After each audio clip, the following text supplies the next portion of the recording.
Malunggay leaves, also known as Moringa oleifera, offer a wide array of health benefits due to their rich nutritional value and potent antioxidant properties. It is a good source of vitamin A, C, and E, calcium, iron, and protein, and may help lower blood sugar and cholesterol. It reduces inflammation and boosts the immune system. So these are some of the benefits of malunggay. It prevents diabetes, anti-cancer, lowers cholesterol level, antibacterial, antifungal, anti-infection.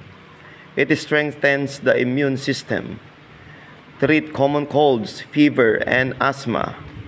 It treats rheumatism, regulate cholesterol level.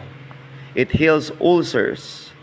It boosts fertility, restores skin condition, and strengthens the eye muscles. It also produces more milk for breastfeeding mothers. It promotes good night sleep, so it can treat also insomnia. So those are some of the benefits of malunggay leaves. They call it superfood. And don't you know that malunggay plant or leaves, Moringa oleifera, is a fast-growing, drought-resistant tree. This is a native to northern India and used extensively in South and Southeast Asia countries.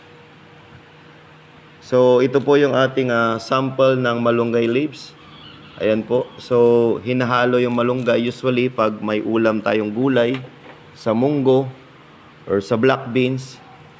Masarap po yung malunggay, at the same time masustansya. Ayan, ganyan lang po yung paghahanda ng malunggay leaves.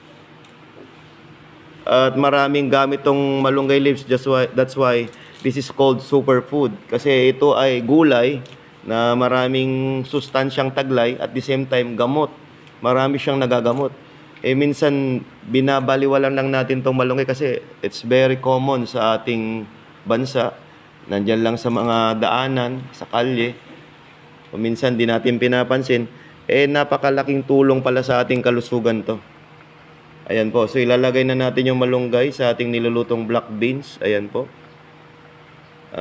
Tunay na masustansyang ito at masarap.